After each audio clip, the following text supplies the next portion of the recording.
Selamat sore, baik para pimpinan maupun seluruh mahasiswa. Saya adalah Jimmy Pardede, seorang pendeta melayani di GRII Karawaci. Dan saya juga adalah pengajar di STTRII di Kemayoran. Saya punya spesialisasi bidang sebenarnya adalah sejarah gereja dan filsafat teologi. Nah, ada hal yang berinteraksi dengan bahan kita sekarang, baik dari sejarah gereja maupun juga dari filsafat teologi. Dan kita akan membahas tentang science dan sovereignty of God, sains dan kedaulatan Tuhan, di dalam aspek dari pikiran seorang bernama Abraham Kuyper. Dia adalah mantan Perdana Menteri Belanda di akhir abad 19, awal abad ke-20. Dia juga adalah pendiri Free University di Amsterdam, salah satu universitas yang sangat berkait dengan negara kita, karena banyak dari tokoh-tokoh penting, tokoh nasional yang akhirnya berbagian di dalam kemerdekaan bangsa adalah orang-orang yang mendapatkan gelar dari Free University di Amsterdam. Lalu yang kemudian juga menjadi penting adalah Kuyper adalah seorang yang mempopulerkan teori namanya sphere sovereignty. Sphere sovereignty ini teori apa ya? Nah, Kuyper sebelumnya adalah orang yang mulai sadar bahwa iman Kristen itu ada dua, yang dua-duanya tidak benar. Ini iman yang salah ya. Iman yang pertama adalah iman yang menekankan tentang aspek surgawi. Jika engkau sudah percaya Tuhan, maka engkau akan mempunyai hidup yang kekal, engkau akan sampai di surga kalau mati nanti. Ini adalah iman yang cuma sebagian memahami kebenaran dari kitab suci. Karena kalau saudara mengatakan, benar dong, setelah saya menjadi orang Kristen, setelah saya beriman kepada Tuhan Yesus, saya menjadi orang yang diselamatkan. Dosaku dihapus dan aku akan bertemu dengan Tuhan kalau aku mati nanti. Tapi pengertian ini kurang memahami aspek berikut, yaitu mengapa kita ada di dalam dunia. Kenapa Tuhan menciptakan manusia? Kenapa manusia diberi tempat di dalam sejarah? Kenapa Tuhan menciptakan bumi? Kenapa Tuhan menciptakan pikiran untuk manusia mengeksplorasi ciptaan di bumi? Kenapa Tuhan memberikan perhatian begitu besar kepada bumi dan meletakkan manusia sebagai gambarnya? Ini tidak terjawab. Nah, jadi kalau iman Kristen kita hanya separuh, kita tidak bisa menjawab aspek ini. Tapi kalau iman Kristen kita hanya memikirkan sumbangsi orang Kristen di bumi, maka kita tidak ada bedanya dengan orang manapun di dunia. Dan dengan demikian Tuhan Yesus tidak perlu datang menebus sebuah umat yang menjadi miliknya. Kalau begitu dua ini penting. Nah, maka Kuyper adalah satu dari sedikit orang di dalam tradisi Kristen yang memperjuangkan keduanya harus disatukan. Dia sangat dikenal dengan sebuah buku yang namanya Three Foxes. Ini cerita sederhana dari seorang teolog yang sangat dalam pikirannya. Dia berbicara bahwa orang Kristen itu punya 3 rubah, foxes, yang sangat-sangat menyelewengkan iman Kristen. Nah, ini termasuk salah satunya adalah kerohanian yang salah arah. Apa itu kerohanian yang salah arah? Kerohanian yang salah arah berarti saudara tidak mengerti panggilan di bumi. Saya tahu Tuhan ada di sorga. Saya tahu berdasarkan Kolose pasal 3 ayat pertama bahwa kewargaan saya ada di sorga. Tapi apa kontribusiku di bumi? Apa yang harus aku kerjakan untuk menjalankan panggilanku di bumi? Nah, ini kalau kita tidak pahami, kita akan menjadi orang yang mempunyai kerohanian yang menyeret kita ke dalam iman yang tidak sejati. Nah, itu sebabnya dia banyak pikir, apa sih bedanya orang Kristen dengan orang bukan Kristen? Apa bedanya orang yang memiliki kepercayaan kepada Tuhan Yesus dengan orang yang tidak mau beriman kepada dia? Sama atau beda? Dia mengatakan beda. Beda, tetapi harus ada sumbangsi yang clear menyatakan keberbedaan itu di dalam dunia. Iman Kristen dan semua kepercayaan lain berbeda ketika diterapkan di bumi.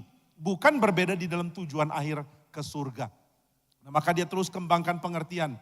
Hal apa yang bedakan orang Kristen dan orang bukan Kristen?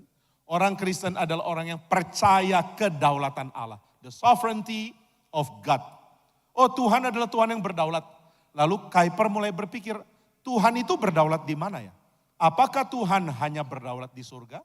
Apakah Tuhan hanya berdaulat di gereja? Jawabannya tidak. Tuhan adalah pencipta langit dan bumi. Tuhan adalah pencipta seluruh isi bumi. Dan di dalam Ibrani pasal yang pertama, juga Ibrani pasal yang 11. Dikatakan Tuhan adalah yang menopang seluruh keberadaan dengan firman-Nya yang berkuasa. Ini Ibrani pasal pertama. Dan di dalam Ibrani pasal yang ke-11 dikatakan Tuhan adalah yang menjadikan semua yang kelihatan dari apa yang tidak kelihatan, yaitu dirinya. Di mana Tuhan? Kita tidak bisa lihat. Kalau Tuhan tidak bisa kita lihat, apa yang Dia kerjakan? Dia membuat segala yang terlihat ini menjadi ada. Dialah yang menopang seluruh keberadaan dengan firman-Nya yang berkuasa. Kalau begitu Dia bertahta di semua tempat. Nah, maka Abraham Kuyper memberikan pengertian yang namanya adalah sphere sovereignty. Dia membagikan tema ini dengan cara yang sangat limpah. Salah satunya adalah di dalam satu kuliah namanya Stone Lecture yang dia berikan di Amerika Serikat. Dia pergi ke Amerika Serikat, lalu dia memberikan Stone Lecture, salah satunya di Princeton. Nah, di Princeton dia membagikan prinsip ini. Di manakah Tuhan bertahta? Di seluruh bidang hidup manusia. Nah, kalau Tuhan bertahta di seluruh bidang hidup, apakah Tuhan bertahta dengan cara yang sama atau beda? Ada samanya, tapi juga ada bedanya.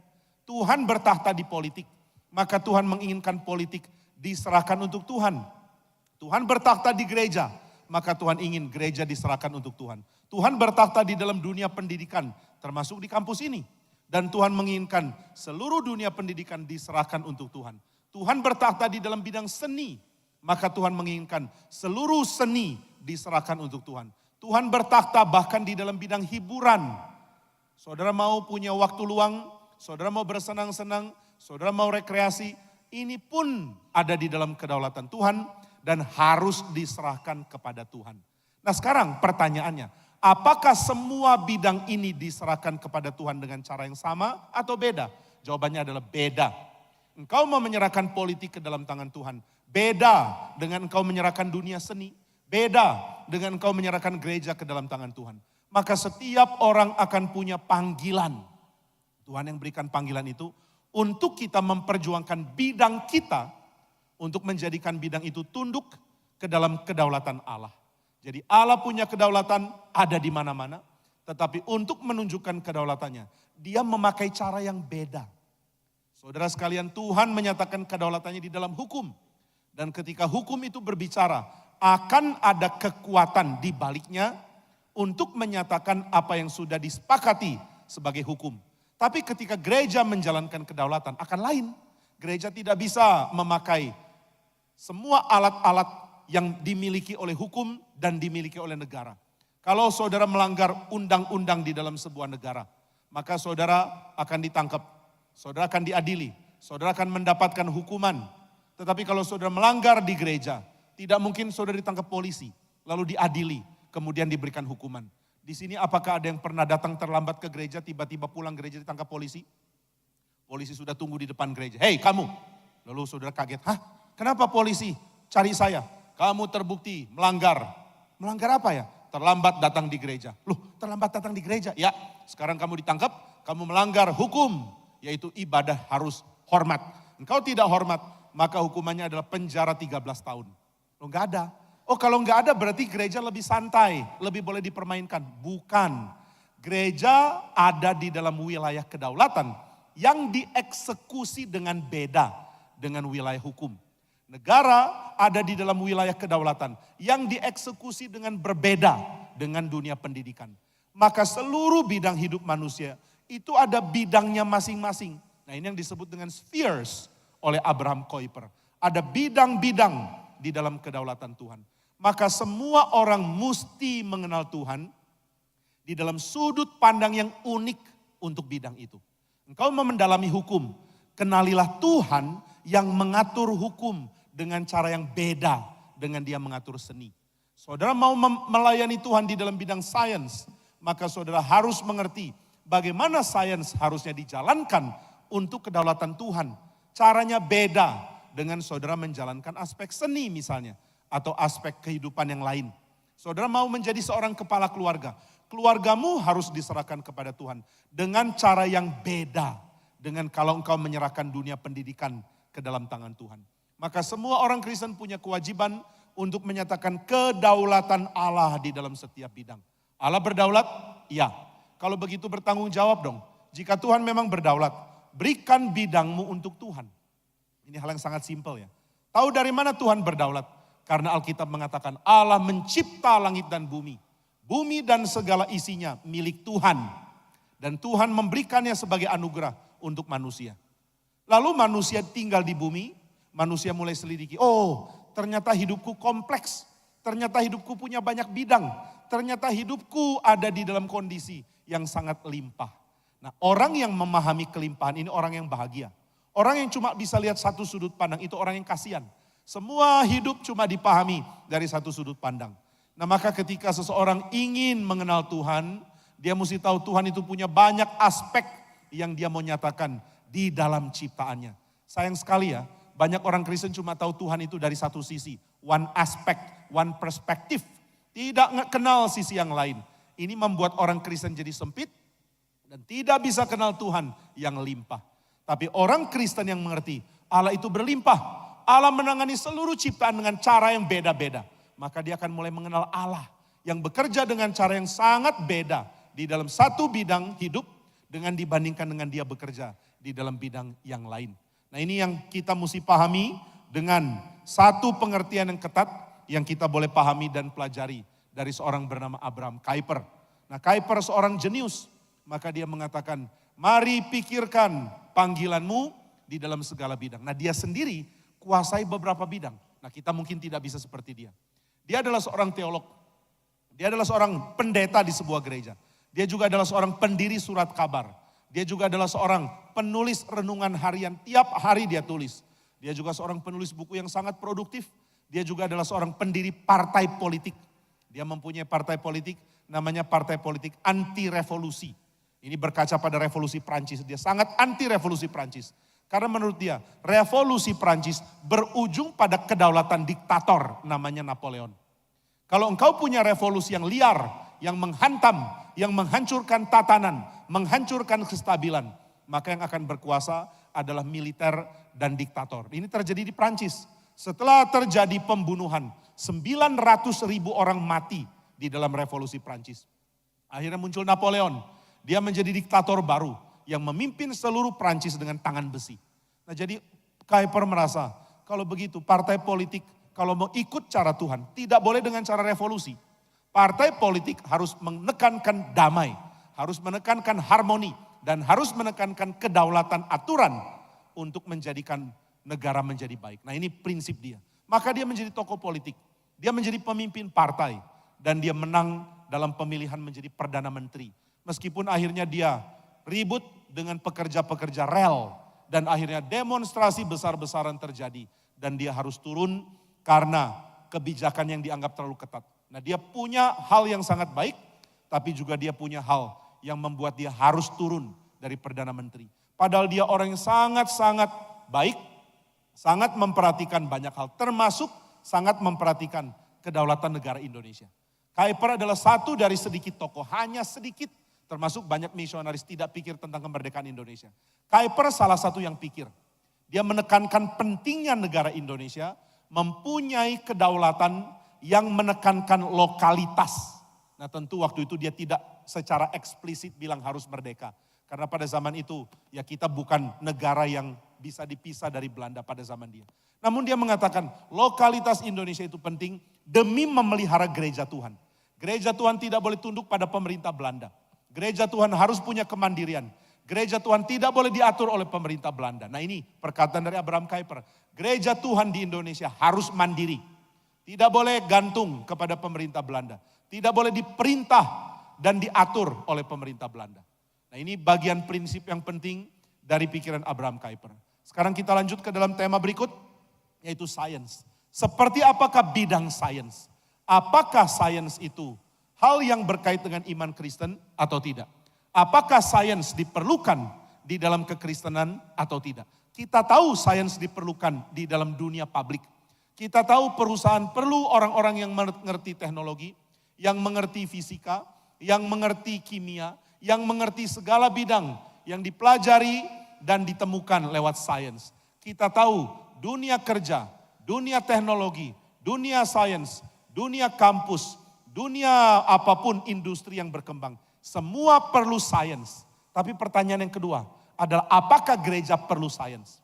Apakah orang Kristen perlu sains? Nah ini dua hal yang akan kita jawab. Yang pertama, orang luar perlu sains. Ini semua kita sudah tahu. Tapi yang kedua yang saya mau bagikan, sebelum kita menjadikan sains tema utama pembahasan kita, adalah bahwa orang Kristen perlu sains. Saudara mengatakan, maksudnya orang Kristen perlu sains itu apa ya? Karena di dalam perspektif Kristen, sains adalah wujud dari pewahyuan Tuhan. Ini tidak ada di dalam pikiran orang bukan Kristen. Semua orang bukan Kristen tidak mengerti hal ini. Tapi kemudian orang-orang mulai bermunculan di dalam gereja Tuhan. Ada satu orang namanya Beat. Dia menjadi seorang yang mempelajari dokumen sejarah Inggris. Dan dia mulai pikirkan ada ilmu sejarah. Apa itu ilmu sejarah? Ilmu sejarah adalah ilmu yang mulai memikirkan apa yang Tuhan kehendaki. Di dalam hari demi hari dan tahun demi tahun sebuah bangsa berjalan. Jadi sejarah sebuah bangsa adalah sejarah yang diatur oleh Tuhan. Nah ini dimulai dipikirkan oleh Beat. Jadi ilmu sejarah direnungkan oleh seorang bernama Beat. Lalu kemudian ilmu yang berkait dengan kurikulum dan dunia pendidikan. Mulai direnungkan seorang bernama Cassiodorus. Cassiodorus mulai pikir dan renungkan. Apa sih sebenarnya belajar itu? Bisakah kita belajar dengan acak? Enggak bisa. Bisakah baca buku? Langsung baca yang sulit? Enggak bisa. Kalau begitu kita mesti bikin sistem. Buku apa yang dibaca oleh pemula? Buku apa yang dibaca oleh orang intermediate? Buku apa yang dibaca oleh orang advance? Lalu kita mulai pikir apa yang menjadi penguji bahwa dia sudah bisa pindah dari keadaan mula menjadi seorang yang ahli. Nah ini dipikirkan oleh Cassiodorus. Ada begitu banyak pemikir-pemikir Kristen adanya di biara. Loh kenapa mereka ada di biara? Karena mereka mau belajar. Zaman dulu orang yang mencintai ilmu adalah orang yang mendedikasikan diri menjadi hamba Tuhan. Loh kok bisa ya? Hamba Tuhan orang yang mencintai ilmu. Kenapa? Karena semua sepakat bahwa Tuhan adalah Allah yang berbicara dengan dua cara. Allah berbicara lewat firman dan Allah berbicara lewat alam. Seluruh alam adalah wahyu Tuhan. Nah ini meskipun belum dinyatakan secara jelas, tapi sudah mulai dianut oleh banyak pemikir-pemikir saintifik di zaman kuno. Mulai abad yang ke-7 sampai zaman modern. Nah pada waktu abad yang ke-7, orang Kristen tidak mau tinggal di tengah-tengah kota yang ramai. Karena selalu ada konflik politik di situ. Akhirnya mereka menyingkir, mereka mau pergi menyendiri. Mereka bikin komunitas biara. Apa yang dilakukan orang di komunitas biara? Mereka mulai membaca, mereka menulis, mereka menyelidiki, mereka mengamati bintang, mereka mengamati tanaman, mereka mengamati ilmu pengetahuan, mereka belajar filsafat, mereka belajar kitab suci, mereka pelajari segala hal yang penting di dalam ilmu pengetahuan. Lama-lama ilmu pengetahuan paling banyak dan dokumen-dokumen catatan saintifik itu ada di biara. Itu sebabnya ketika seorang kaisar namanya Charles the Great di abad yang ke-10, dia mulai sadar negara Eropa perlu ilmu pengetahuan. Negara Eropa perlu belajar. Dia mau cari, kumpulkan guru-guru terbaik. Lalu dia temukan guru-guru terbaik adanya di biara. Akhirnya dia deklarasikan, saya mau seluruh Eropa belajar untuk menyelidiki ilmu pengetahuan. Maka dia kumpulkan guru-guru ini. Akhirnya pelajaran mulai diberikan. Bukan hanya bagi orang biara, tapi bagi semua orang yang mau belajar. Lama-lama mulai muncul cathedral school, lama-lama mulai muncul kelompok-kelompok belajar. Akhirnya mulai muncul perkumpulan dosen-dosen dan pelajar-pelajar atau mahasiswa-mahasiswa. Kumpulan pengajar dan orang yang mau belajar menjadi satu. Nah, orang yang mengajar ada banyak, orang yang belajar ada banyak. Ini namanya versitas, keragaman. Tapi semua dikumpulkan untuk satu tujuan, yaitu belajar. Ini namanya uni. Maka muncul istilah universitas. Apa itu universitas? Kumpulan kesatuan orang yang disatukan oleh niat belajar. Tapi orangnya ada banyak. Ada yang mengajar, ada yang mengajar bidang ini, bidang itu, dan bidang-bidang yang kaya sekali. Lalu ada kelompok orang mau belajar. Nah saudara, universitas ini, Universitas Kristen Satya Wacana juga sama, ada kata universitas. Ini dimulai sejak abad yang ke-10. Lalu siapa pengajarnya? Pengajarnya para hamba Tuhan. Loh kok hamba Tuhan bisa kuasai banyak ilmu? Karena mereka merasa Tuhan bicara bukan cuma lewat Alkitab. Tuhan juga bicara lewat bintang-bintang. Saya mau pelajari bintang-bintang. Kalau dulu orang Romawi mengatakan bintang-bintang itu adalah dewa-dewa. Kalau kita lihat bintang kita bisa tahu nasib manusia. Nah ini ilmu astrologi dikembangkan di dalam dunia kuno. Mesir kembangkan ini.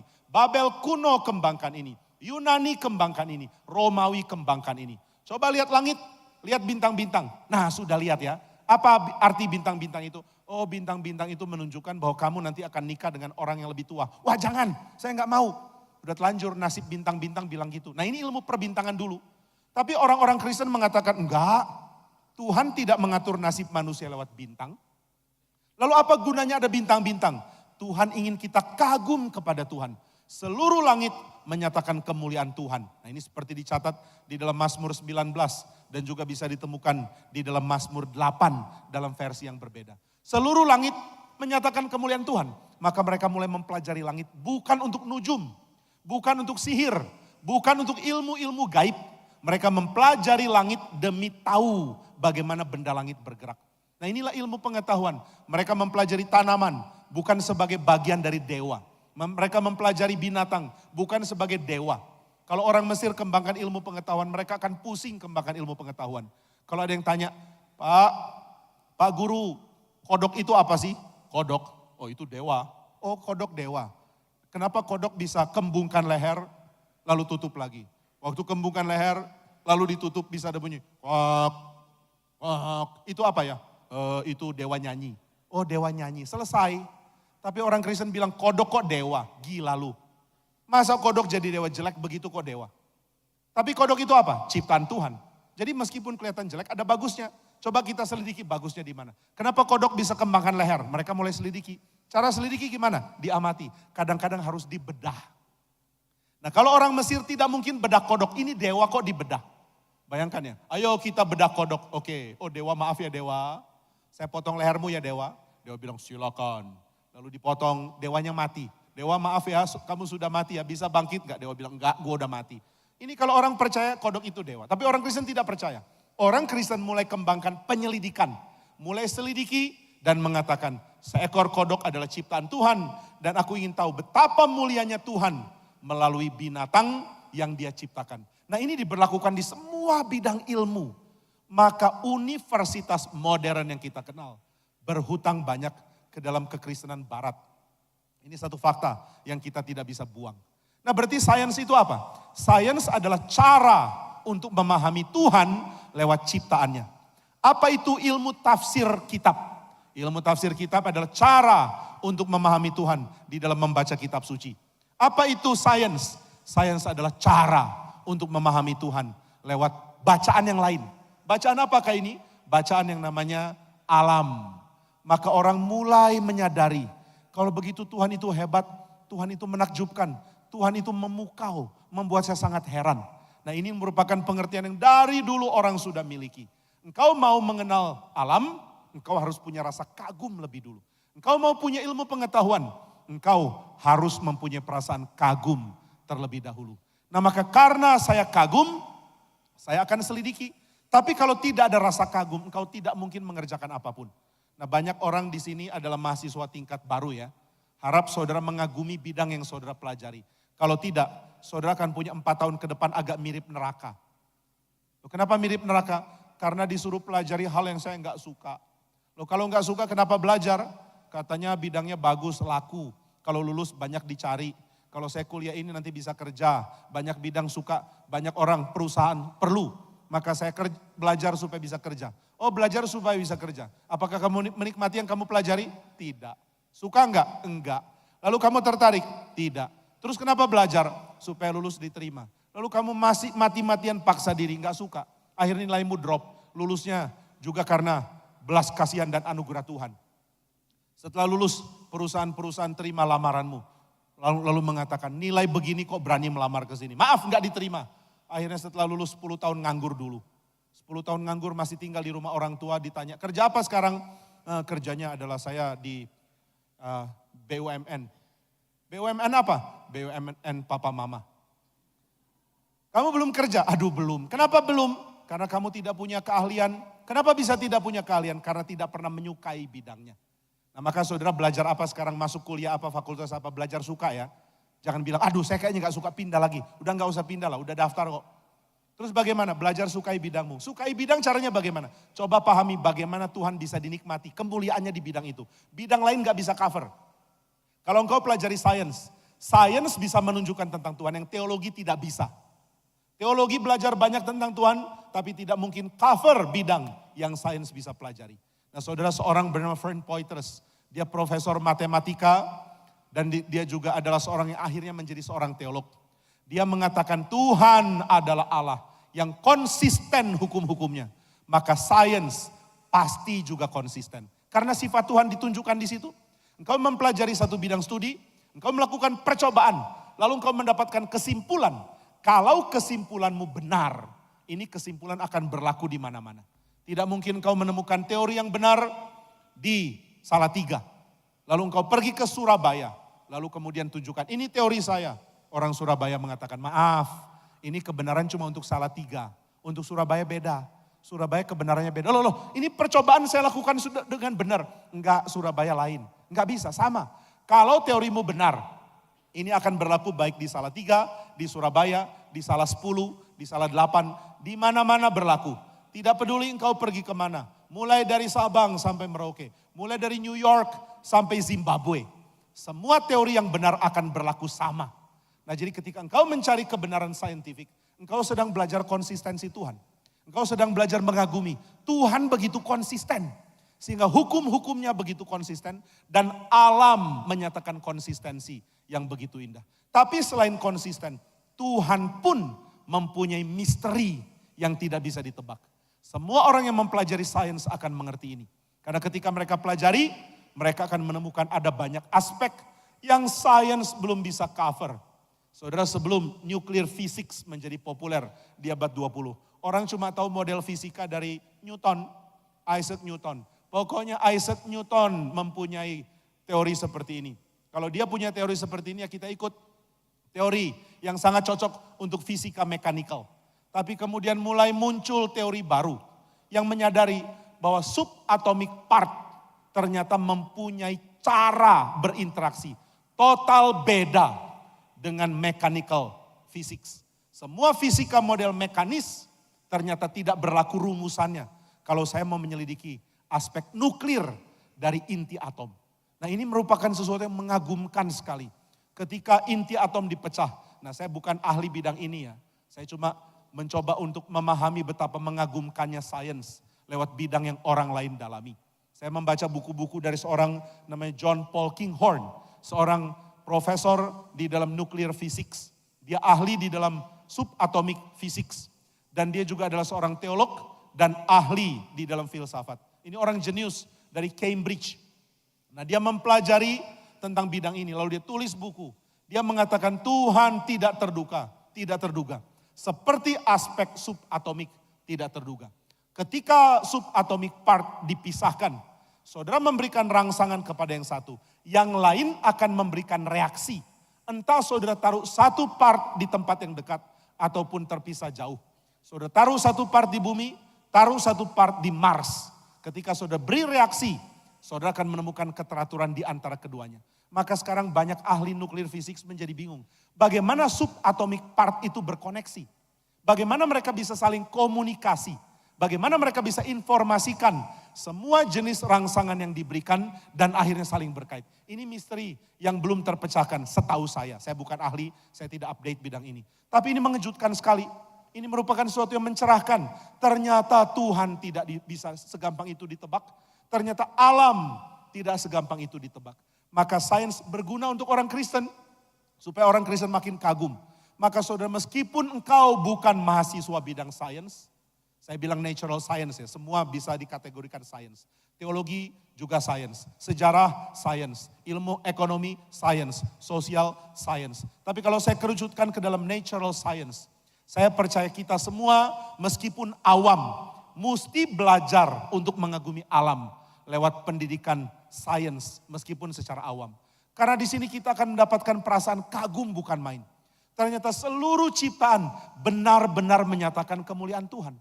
Nah maka orang Kristen perlu mengerti sains, lalu setelah itu dari orang-orang Kristen yang mengerti sains secara mendasar, Tuhan akan bangkitkan orang-orang yang akan dalami sains dengan lebih serius.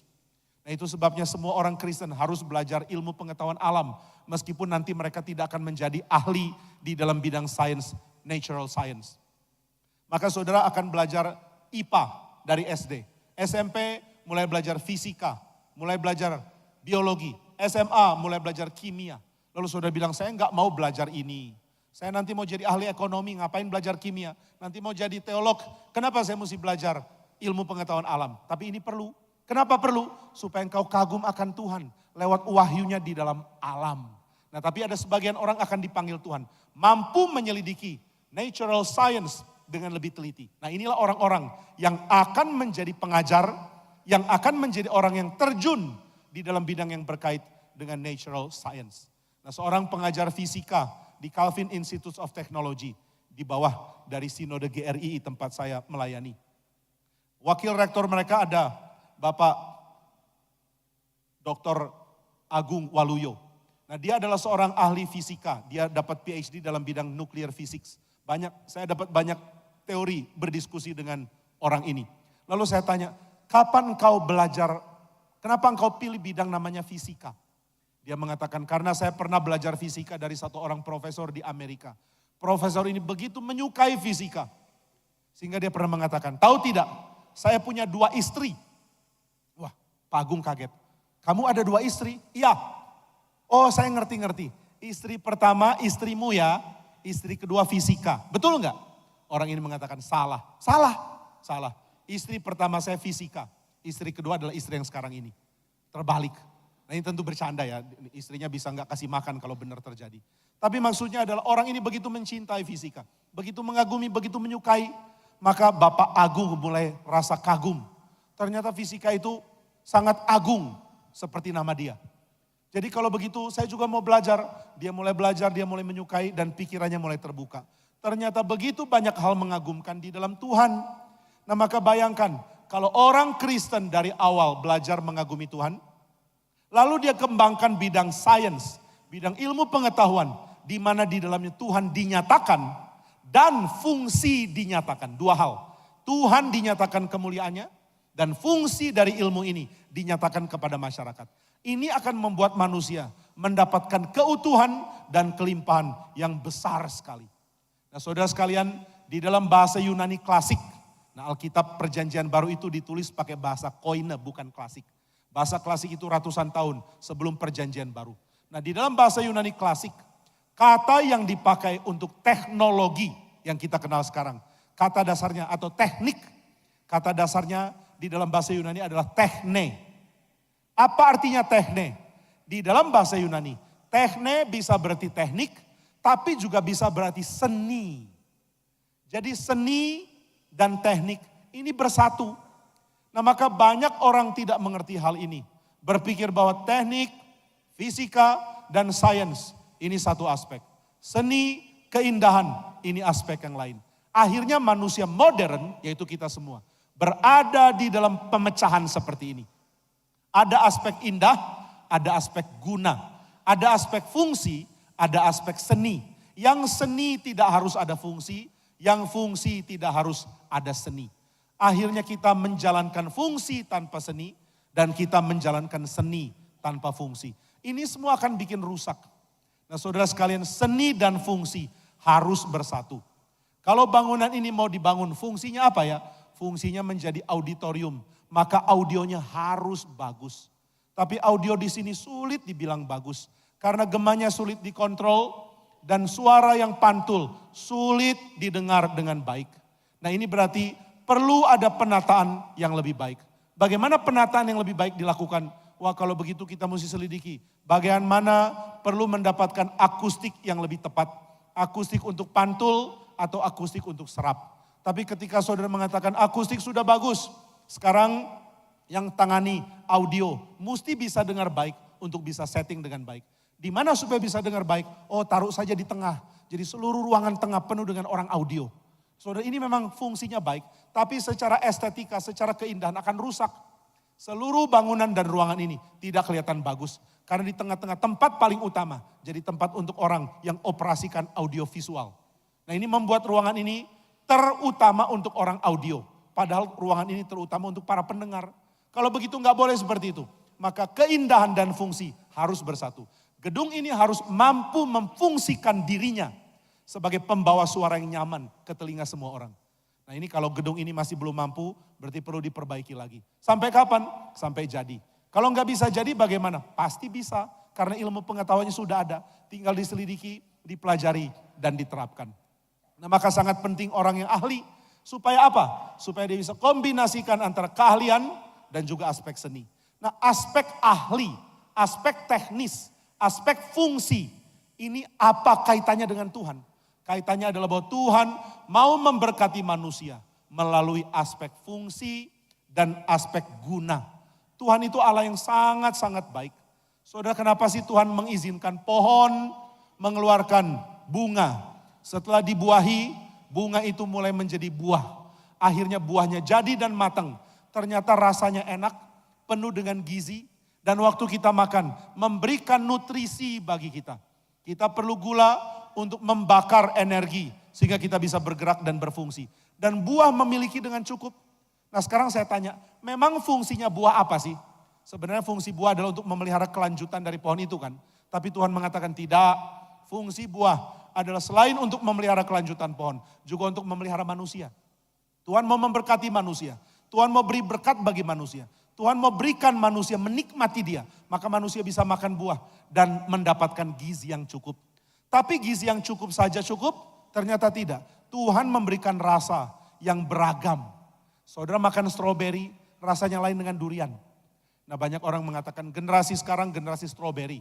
Saya harap saudara bukan generasi stroberi ya. Saudara harap jadi generasi durian.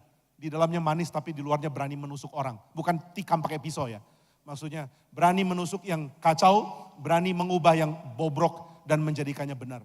Nah saudara sekalian, ketika Tuhan memberikan beragam buah, berbagai jenis hal yang bisa kita nikmati. Lalu kita coba nikmati, kita makan, kita mengatakan kok enak rasanya ya. Kenapa perlu ada enak? Kan tidak perlu. Saudara makan, mendapatkan protein, mendapatkan gula, mendapatkan karbohidrat, mendapatkan vitamin, mendapatkan segala hal. Semua itu sudah cukup. Saudara bisa bertumbuh, saudara bisa hidup, sudah cukup. Tapi Tuhan mengatakan, aku juga memberikan taste buds. Semua pengecap di lidahmu. Sehingga engkau bisa menikmati makanan. Wah, bisa menikmati makanan? Bisa. Kenapa bisa menikmati makanan? Karena Tuhan mau engkau mendapatkan fungsi dari makanan, sekaligus keindahan dari makanan. Nah maka kita lihat, semua hal di dalam ciptaan Tuhan mengkombinasikan dua ini. Fungsi dan keindahan.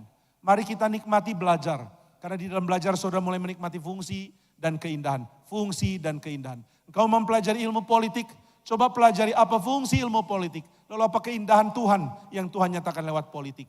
Engkau mau mempelajari ekonomi, coba pahami fungsi di dalam dunia ekonomi. Dan juga keindahan di dalam ekonomi. Dengan demikian, saudara akan menjadi orang-orang yang mempelopori kehidupan yang seimbang bagi manusia. Manusia itu kasihan, hidup di dalam dunia dengan keterpecahan. Manusia cuma bisa menikmati satu aspek dan mengabaikan aspek lain. Aspek kerja keras, tidak ada aspek nikmat. Aspek menikmati, tidak ada kerja keras. Aspek santai, tidak ada aspek tekun. Aspek tekun, tidak ada aspek santai. Semua manusia akhirnya hidupnya sangat tidak seimbang. Tetapi di dalam anugerah Tuhan, Tuhan akan membangkitkan orang-orang Kristen yang benar-benar mengerti bagaimana mengembangkan hal ini. Nah saudara, saya harap kita menjadi orang yang berjuang untuk hal ini. Saya terus terang ya, sangat-sangat berharap negara Indonesia jadi baik. Tapi bagaimana negara ini jadi baik? Saya merasa kalau engkau anak-anak muda diperlengkapi dengan kerangka pikir Kristen yang baik, engkau akan jauh lebih baik daripada pendahulu-pendahulumu yang tidak mengerti kerangka berpikir Kristen. Ini satu kepercayaan yang saya pelajari, saya dalami, dan saya yakini sekali. Itu sebabnya kalau ada orang tanya, kapan Indonesia akan jadi lebih baik? Saya akan jawab, kalau ada orang-orang Kristen yang mengerti kerangka berpikir Kristen, yang mengenal Tuhan, yang mengerti bagaimana mempelajari fungsi dan keindahan di dalam bidang dia, maka negara ini akan jadi baik. Saudara pergi ke kota-kota yang pernah dikuasai dan juga diperintah oleh kekristenan. Saudara akan kaget, kota-kota itu sangat manusiawi. Saudara pergi ke New York, kota yang sangat besar. Saudara akan menemukan jalan di kota New York. Semua disetting supaya orang yang ada di satu jalan bisa bicara dengan orang yang ada di seberang jalan lain. Meskipun ada 4 jalur di tengah-tengah yang memisahkan mereka. Jadi satu bisa bicara kepada yang lain. Kenapa bisa? Karena New York dibangkitkan, dibuat sebagai kota untuk manusia. Manusia bisa bicara satu dengan lain. Sekarang memang jorok, banyak orang-orang homeless buang kotoran sembarangan di jalan-jalan di New York. Tapi jalan-jalan itu dibuat untuk manusia bisa menikmati hidup sebagai manusia. Satu orang pergi dari rumahnya, pilih mau jalan kaki. Dia akan temukan jalanan, trotoar untuk jalan. Tidak akan putus sampai tempat dia ada. Bahkan ketika ada pembangunan jalan, trotoar akan diutamakan supaya orang tetap bisa jalan. Saudara pergi ke Jakarta, tempat jalan pun jadi tempat motor. Nah ini kekacauan yang terjadi. Lalu saudara mengatakan kapan ya Indonesia bisa lebih baik? Hanya kalau orang-orang yang mengerti, mengaitkan Tuhan dan bidang dia. Mulai mengerti kerangka berpikir yang benar. Mulai mengerti di dalam bidangku, fungsi apa yang Tuhan mau berikan kepada manusia. Di dalam bidangku, what beauty, keindahan apa yang akan diberikan oleh Tuhan kepada manusia. Saudara pergi ke Eropa, meskipun banyak tempat kumuh sekarang. Saudara pergi ke Amerika, meskipun banyak tempat kumuh sekarang. Saudara akan menemukan ada begitu banyak tempat yang sangat memanusiakan manusia. Kalau saudara mengatakan, di tempat seperti Jepang juga banyak. Di tempat seperti Korea juga banyak. Benar, tetapi mereka tidak lebih dulu menemukan hal ini sebelum orang-orang Kristen menemukannya. Dan mereka punya budaya dari dulu sangat baik. Sedangkan orang Eropa tadinya orang barbar. Lalu dipengaruhi kekristenan, baru mempunyai kemampuan menata hidup dengan baik, menata kota dengan baik, menata teknologi dengan baik. Maka saya harap bidang apapun saudara berada, saudara mulai pikir, Tuhan dinyatakan dengan cara apa? Dengan cara fungsi sebagai anugerah. Apa sih fungsi bidangku untuk sesama manusia? Kalau saudara mengatakan, Alkitab mengatakan kasihilah sesamamu manusia. Saya akan mengatakan cara engkau mengasihi sesama adalah dengan mengembangkan kebudayaan. Kalau saudara bilang, saya mau mencintai sesama manusia. Kalau ada pengemis, saya kasih uang. Tiap ketemu pengemis, saya kasih uang. Saudara perlu modal berapa untuk pelihara pengemis? Tapi kalau saudara bikin ekonomi di Indonesia maju, maka orang yang kerja cuci piring pun bisa nabung untuk beli mobil, misalnya. Nah ini yang terjadi di negara maju. Maka saudara coba pikir majukan bangsa ini secara ekonomi. Engkau akan tolong banyak sekali orang miskin. Tapi untuk mempelajari ekonomi, coba pahami. Hal apa yang Tuhan mau difungsikan untuk sesamaku manusia. Dan hal apa yang Tuhan mau bagikan sebagai keindahannya di dalam ilmu ini. Temukan the beauty of your science. Temukan the beauty of your subject. Apapun yang kau pelajari. Temukan keindahannya dan temukan fungsinya. Nah kiranya Tuhan memelihara engkau, memberikan kepada engkau ketekunan untuk menggali bagaimana kedaulatan Allah dinyatakan secara unik di dalam bidangmu. Tuhan memberkati kita sekalian. Mari kita berdoa. Bapa di surga, kami mohon Tuhan berkati kami dengan pengertian yang mengubah kami. Pengertian yang memberikan kami keseriusan di dalam keinginan untuk mendalami studi yang kami jalani. Tolong kami supaya kami menjadi orang-orang yang mengerti fungsi apakah yang menjadi berkat bagi sesama kami melalui bidang yang kami pelajari. Fungsi yang Tuhan ingin bagikan kepada masyarakat. Dan tolong kami untuk mengerti keindahan apa yang kami dapat nikmati dari bidang kami. Keindahan yang Tuhan rela bagikan di dalam bidang itu secara unik. Biarlah kami menemukan keunikan Tuhan di bidang kami yang tidak akan ditemui di bidang-bidang yang lain. Kiranya Tuhan pimpin sehingga kedaulatan-Mu dinyatakan secara unik di dalam bidang kami. Di dalam nama Tuhan Yesus kami berdoa dan bersyukur. Amin. Baik saudara sekalian, sekarang kita akan masuk ke dalam tanya jawab.